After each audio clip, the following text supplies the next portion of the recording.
Welcome to the Business Brains and the Bottom Line podcast. Again, this is Paul DeLegro, your host. My guest today is Jacob Hicks, and he's got like 27 different things in his description. He's a success coach. He's a CEO, author, speaker, entrepreneur, leader, basically an all-around good guy. So welcome to the show, Jacob.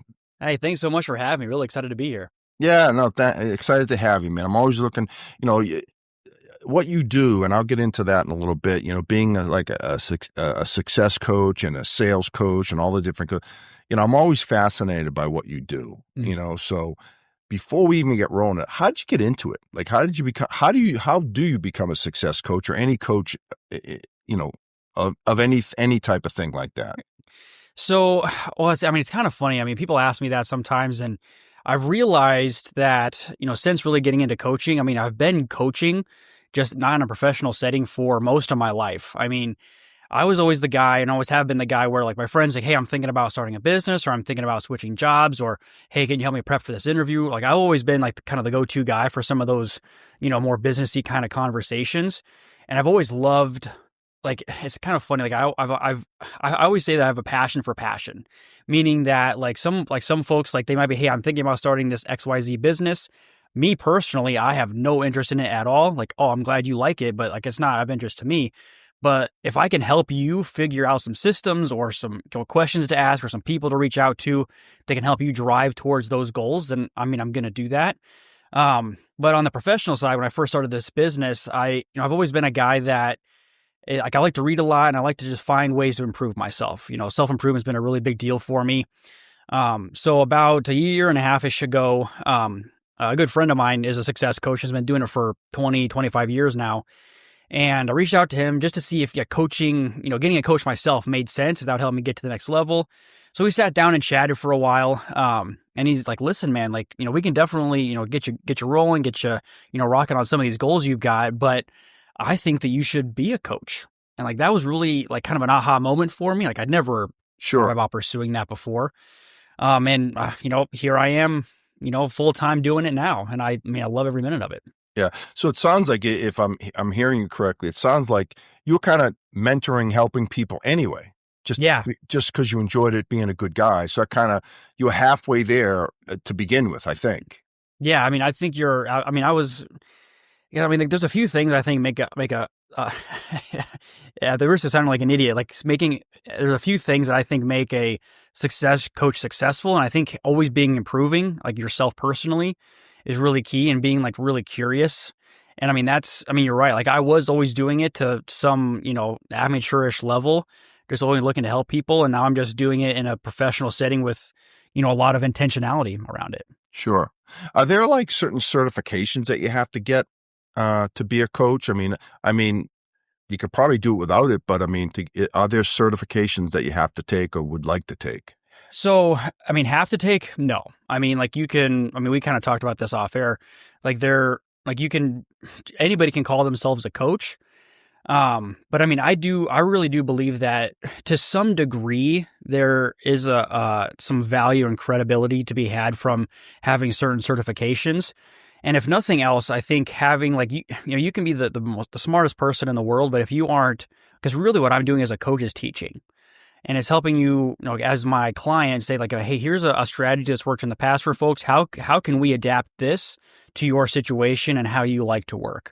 And if you don't have that kind of communication skills, then it's all going to fall apart anyway. So having some of those certifications to really, again, like boil down things in a very understandable and very actionable way is really critical. Yeah, and you touch on something that you don't need certifications, and that's one of the things I see. And I hate to say there's a million people out there that are life coaches, success coaches. And that's why I'm asking these questions. I'm always curious, like what qualifies someone to be a success coach, right? Yeah. So, I mean, like for me personally, I mean, it kind of boiled down to a couple of things. It comes like I consider myself like a sales and a systems coach, Got it. meaning that, I help either salespeople and or a lot of entrepreneurs here lately, like figure out like how to sell and like what systems do I need to really have in place to kind of get myself to the next level. So I mean, that's my experience. I've been in sales for, 10, 15 years. But then I also, went out and got, certified with the coach I mentioned earlier. So, I mean, like it's really kind of those two kind of pillars holding things up right now. Yeah, no. And so, the sales side, I've been in sales pretty much my whole adult life. Mm. So this is something that's near and dear to my heart. So I'm always interested in talking to people about sales, right? Just Yeah. different methods, strategies, and there's no right or wrong answer sometimes. It's just Yeah. different ways to do things, right? Yeah, well, I mean, I think personally, because I mean, I see sales as both an art and a science. Like you gotta get the numbers in, right? Like you just got to get the reps of cold calling or talking through products or whatever the thing is. You have to get the reps in, and that's just a numbers game. Just do it over and over and over again.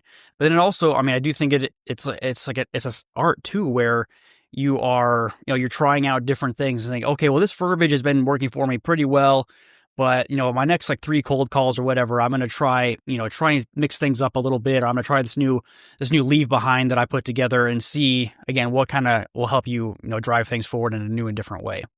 Yeah, you raise a good point about there's no exact science to this. I mean, I've always said the hardest thing about sales is getting that first meeting with somebody, Mm. opening a Mm-hmm. door. It's so Yep. hard because to them, you're just another guy. You're just Yeah. John Doe who works for ABC. And Mm-hmm. so how do you separate yourself? Getting in the door. How do you separate yourselves from the competition? And how do you build those relationships, right? And that doesn't happen overnight. No, no. And I mean, I'm a big believer. I mean, again, we kind of talked about this, but I mean, I think you can teach pretty much every skill in sales. To some degree, I mean, I think grit that needs to be a little bit, innate in you a little. Yep. But you can develop some of those things. But I mean, if you're the best closer in the world, if you're the best, on the product knowledge, you can speak to, all the objections and whatever, but you're not following up, then it's, in my opinion, I mean, you're going to close business, but you're leaving most of your business on the table. Yeah, no, I would agree with that. So do you have like a systematic approach? So let's focus on the sales side of things, Yeah. right? Yeah. So do you have like a systematic approach that you work with your clients? So, the first couple of strategies when we're talking about follow up in particular, on the sales side, but also on the entrepreneurial side too, I mean, there's kind of two of them. Like there's the first strategy, what I call it, my 10 by 10 is like what I consider you just met somebody and you're trying to get to know them and you're warming them up. Okay. And then the second one, I learned this several years ago back in real estate, from Gary Keller. He's, a big time in the real estate world, and he, recommends what's called a 36 touch. And again, I mean, I teach to that pretty aggressively. So the 10 by 10, just kind of broad strokes here, is you meet somebody at a networking event or whatever it is. And then over the course of 10 weeks, you'll reach out to them once per week in a variety of different ways, calls, texts, emails, whatever, Yep. Handwritten like notes and stuff is great too. Just again, to warm them up, hopefully to get them to, again, set that meeting or, start working, talking about business. Assuming that, again, that doesn't maybe fall, you don't get business out of it right away, then you move them into the 36 touch or some version of it where over the course of 12 months, you will reach out to them or touch them 36 times. Wow, that's a lot, I think, if you're not doing business with someone. Yeah, so I mean, it kind of, again, comes down to the system that you're implementing. So when people, especially salespeople, hear, 36 times, like that's 36 calls. Like I'm like, no. Generally, what I recommend is calling somebody at least once per quarter. Just to, check in, see how they're doing. The majority of it is going to be emails and finding, again, those reasons to reach out, not just say, hey, it's Jacob at XYZ company. Do you want to buy stuff now? Like that's, Right. Again, that's not going to work. But finding that value-driven promotion saying, hey, based on our conversation, last month or whatever, you were thinking about this. These are kind of my top, 2, 3, 4, 5 tips and tricks or, helpful information that, my clients kind of always ask me about, so I want to make sure to send that over.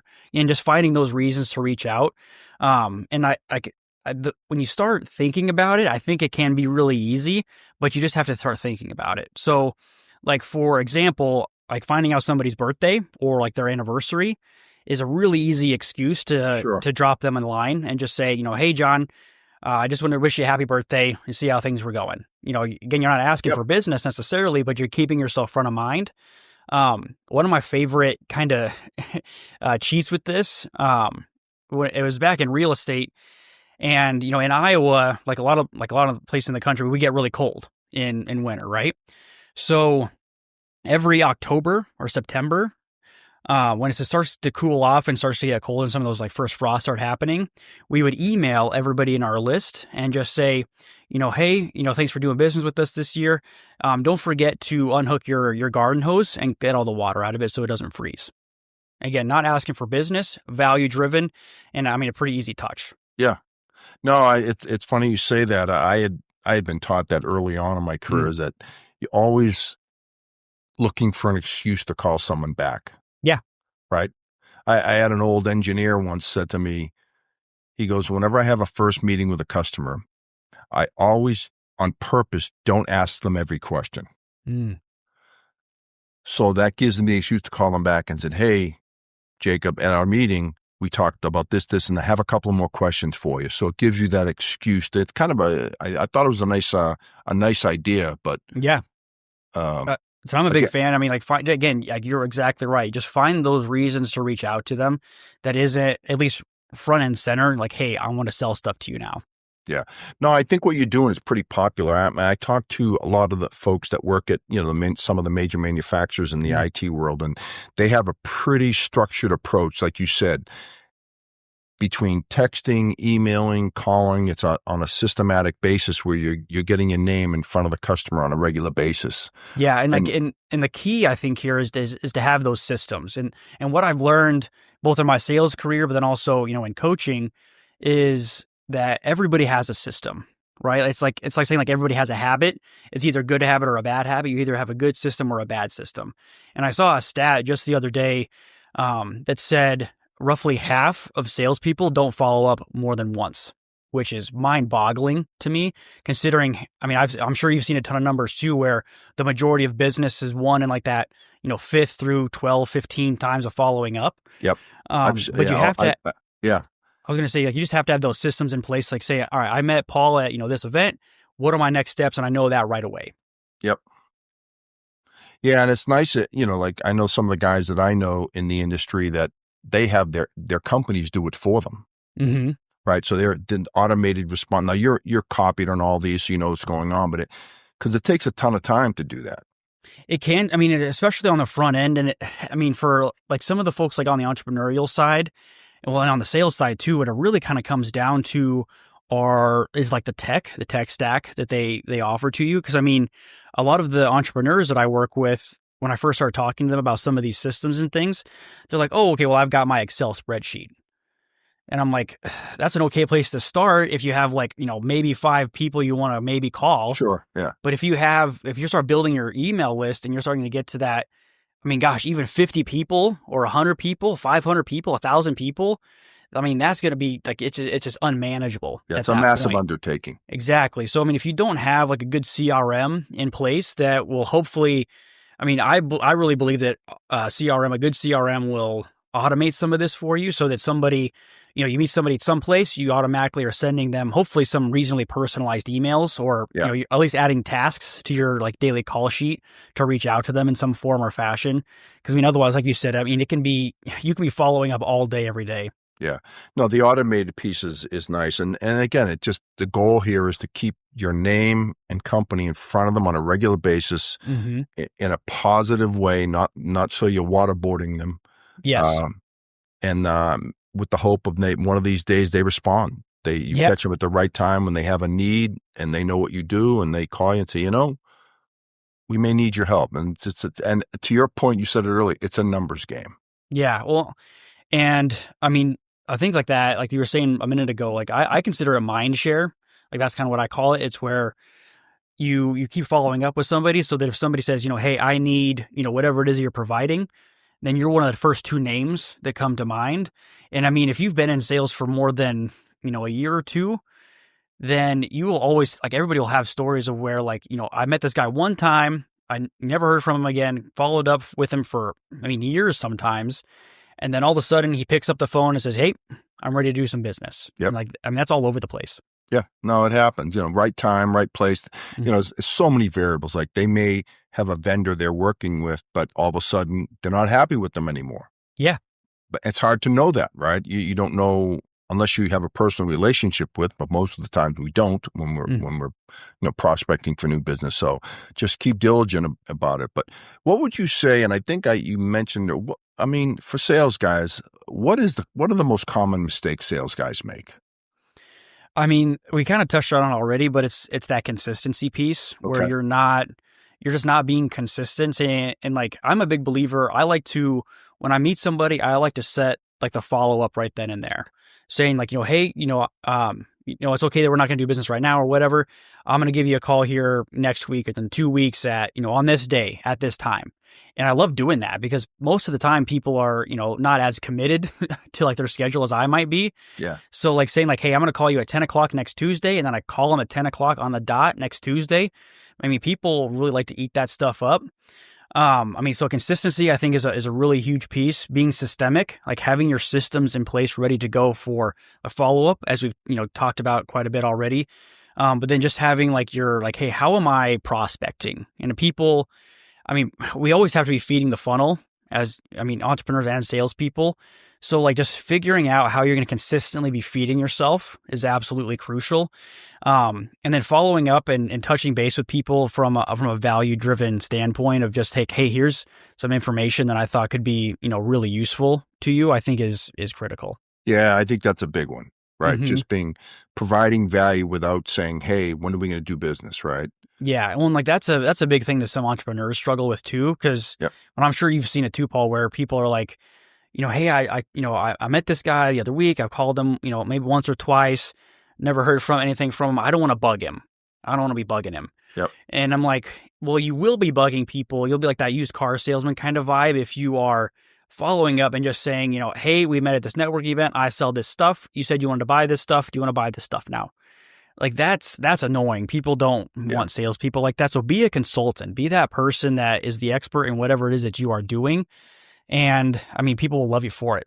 Yeah, you got me thinking about different things. Like sometimes our company will have webinars and things like that. We start inviting people that are informative, right? Not we're trying to sell you something. So it just again, the more ways you can touch a customer, potential customer, the better off you are. Versus like you said, just a cold call going, hey, this is John Doe again. We want to sell you something. Do you have anything you want to buy from me? Yeah. Well, and I say I love like the webinar idea. Like that's a fantastic way to follow up with people, and having like some sort of like webinar or event of some kind where it's not, again, like we're selling you stuff, but that's really great because it gives you an excuse to follow up. So even if that person doesn't show up to whatever it is that you're doing, if you have a campaign of, hey, we're going to reach out to, this segment of our email list, 7-10 times or whatever in the couple of months following up to our webinar, that's 7 to 10 touches that are essentially free in my mind. Yeah. Whereas like you're just saying, hey, you can come to this if you want to, and you're just, again, keeping yourself front of mind. Yep. No, great advice. So when someone signs up, and I've never done a sales coach before, so you got me really curious here. So someone says, hey, this Jacob character, I'm going to sign up with him. What's step one for you? So usually what I'll do is what I call a comp call. So if somebody reaches out to me, email, text, whatever, and just says, hey, I'm thinking about, bringing on as a coach, like what does that kind of look like? I do a free hour of coaching. And again, this isn't like, hey, here's how, like it is a little bit of like, here's how it'll work, but it's much more like, hey, what would you like to work on? And I do my best to let people walk away with like really actionable strategies, even if it doesn't make sense for us to work together. And I think the thing that kind of, I don't know, is maybe unique for me compared to like maybe some other folks is I tell people right up front that my job, in my view, is to coach myself out of a job. Yeah. Meaning that, again, I don't want like, I love working with you. And if it makes sense, we can obviously continue this relationship for, a longer period of time.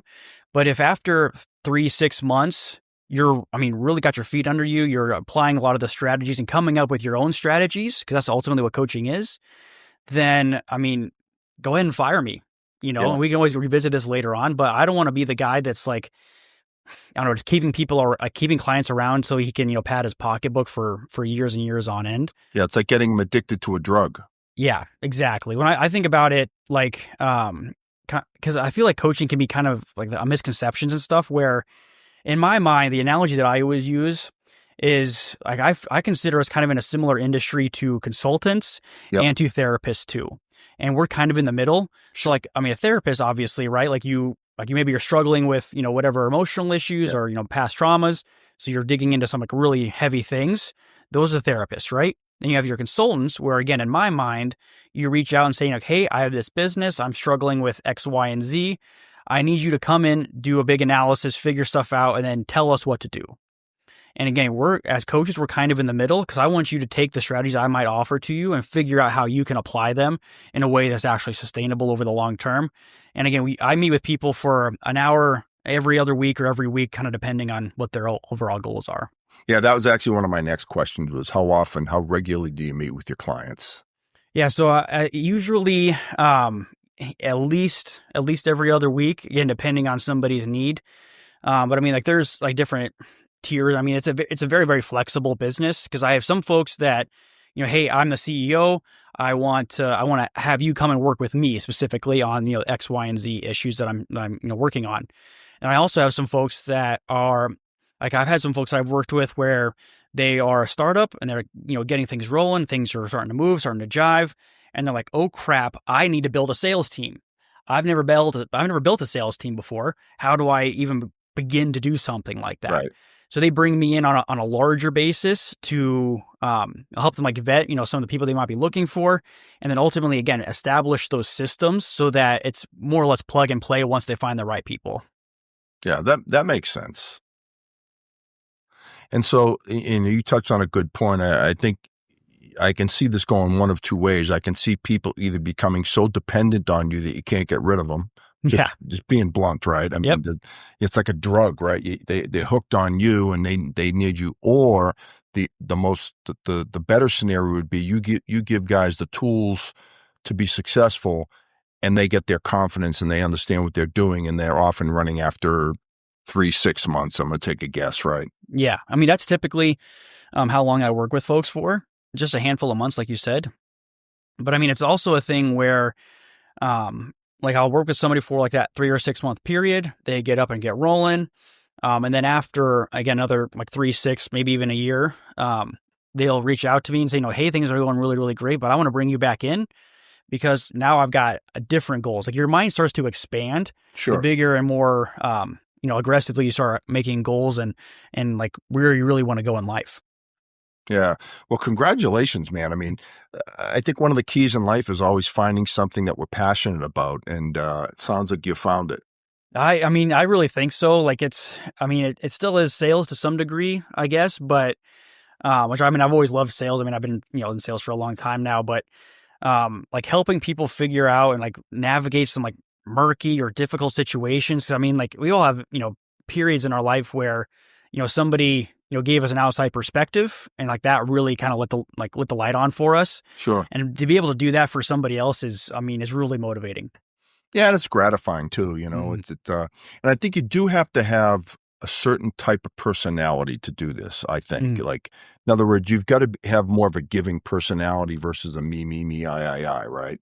Yeah. I mean, I would really think so. Like, I mean, I've always had, I mean, I'm a really big believer in like in sales in general. Like, yes, we have to persuade, right? And we have to have systems in place and like saying something to the effect, I mean, like, just a quick example, like, hey, do you want to buy this? Hard close, right? Yep. But saying something to the effect of like, hey, does, A work or does B work a little bit better for you? Like alternate closes, like again, like some of these things are more persuasion, right? Yeah. But I do think there's like a really fine line between persuading somebody and manipulating somebody. Sure. And I mean, we've all met, salespeople like that. Yep. And like I've had always had a really big issue with people that treat their clients or prospects in such a way. And that's just never been who I am. Yeah. No. And long term, it doesn't work. I mean, people know when they're being sold. Yes.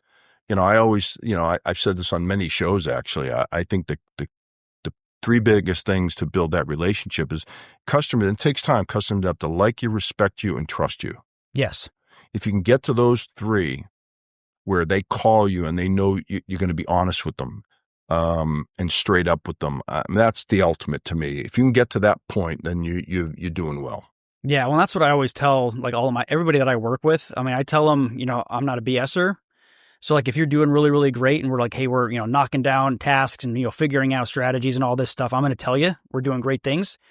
But I mean, if it's, 2-3 times we've met and you're not getting, the stuff that you agreed to get done in between sessions, you're not getting that stuff done. And, maybe we're struggling. I mean, we're going to have to start digging in on some of those things, start figuring it out. And I mean, again, I'm not a BSer, but I mean, I will uplift you when it's right. Yeah. So what do you do with a client who just doesn't listen to you and still wants to pay you? So, I mean, I'm not going to just take your money just to take your money. Like that's, again, not the kind of business person that I am. So, I mean, if somebody, and the thing again with coaching is it's not like if you tell me as a salesperson that, hey, I want to become number one in my company or whatever. Yep. And you're saying, we start digging on some of the numbers and we realize that most of your business and your new business is coming from old customers. That's great, right? We want to continue to grow the business we have, but you're really not doing any cold calling or prospecting or generating new business. Then that's obviously an avenue we're going to have to dive into. And if you agree, because it always comes down to what you want to do, like you say, hey, how many cold calls do you want to get?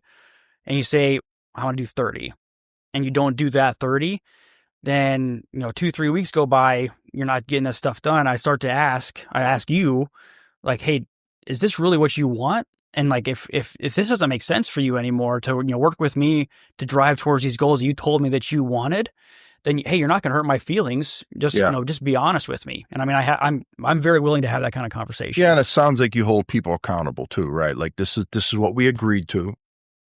Yeah. And if you can't meet these commitments, then let's shake hands and go our separate ways. Yeah. Well, I try not to come across, just saying this it can sound like kind of black and white. And I really try not to let it be that way. Cause sometimes, things happen, right? Like life happens, there might be an emergency or whatever. So, we do talk through these things. And if you say like, hey, I agreed to these 30 contacts, these 30 cold calls, I didn't get it done. And gosh, I don't know where I could have fit it in. Then that's not necessarily like you not, following through on your commitments. It isn't in a way, but to me, that's more, okay, well, then we need to talk about time management. So how do we, manage your calendar? Because again, if we're not talking to, all these people on a consistent basis, then, we're leaving money on the table and we're not ultimately driving towards the goals you want. Yeah, makes sense. Mm-hmm. Well, this has been great. I've really enjoyed this, Jacob. I've gone to your website and I've kind of checked you out. You look like you're doing well. And I always love people that love what they do. Like I can tell you're passionate, and it's great to see. You're a young guy.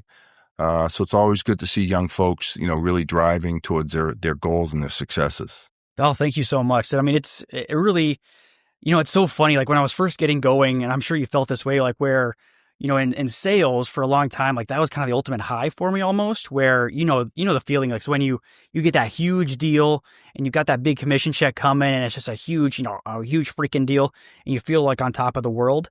I've realized that I get that exact same feeling when my clients have a big breakthrough, and like that, it's awesome. Yeah. So do they pay you commission when they get commissions? Maybe I'll put that in my next contract. But no, it's it's got to be a great feeling to help people be successful, right? It just and again, I think you do have to have the type of personality for that. I'm not sure I'd be cut out for that, by the way. Okay, well, hopefully I've got it. I really do enjoy it, and like I love digging into people's like their whys, and hey, I say I want this, and like actually figuring out what the underlying motivation is. I really love it. Yeah, that's awesome. Well, if Jacob, if someone would want to get in touch with you, if they hear this and they think they may have need for your services, how would they do that? So the easiest way to get in touch with me is through my website. It's jacobhickscoach.com. So I got a ton of good information on there. If you check out the Growth Hub specifically, I've got a lot of specific resources for sales folks and entrepreneurs. This helped a lot of people. And then feel free to check out my podcast too, Purpose Driven Progress. So it's relatively new, but we got a lot of good nuggets on there for you. Yeah, I didn't even know that. How long you been doing the podcast? So just over a month now. Oh, okay. Yeah. We've got, Nice. oh my gosh, I keep forgetting. It's like 15 or something episodes are out now. I keep losing track. How many times a week you coming out? So, I launched with 4 episodes, and then since then for season 1, I'm kind of playing with see how I like things. But for season 1, I've done 3 episodes a week. That's a lot, dude. I like to go after stuff. Yeah. I do 2 a month. Well, I've done 3 a week since end of January, I guess. So Keep it up. Yeah, no, Thank you. and the one of the things about podcasting I do know is consistency, right? If you can do 3 a week, keep doing 3 a week. I think some people make the mistake of coming out strong, doing all these episodes, then they take like 2 months off, and you can't build the consistency and the branding by doing it. But good luck with that. I'll have to definitely listen in. Yeah, thanks so much. I really appreciate it. Thanks so much for having me on. Oh, this was great. So Jacob, again, I think we already went over the information of how people get in touch with you. Really enjoyed it. Best of luck, and I'm sure one thing about podcasting, if you have guests, I've got so many friends all around the world now from all the people I've met on these shows. So you're a friend now, and we can stay in touch, and you never know when we'll cross paths again. Absolutely. So I loved having, coming on your show, and it was really great to get to know you a little bit. And yeah, it was a lot of fun. Same here. Well, that's it for another edition of the Business Brains and the Bottom Line podcast. Paul Delegro. Until next time.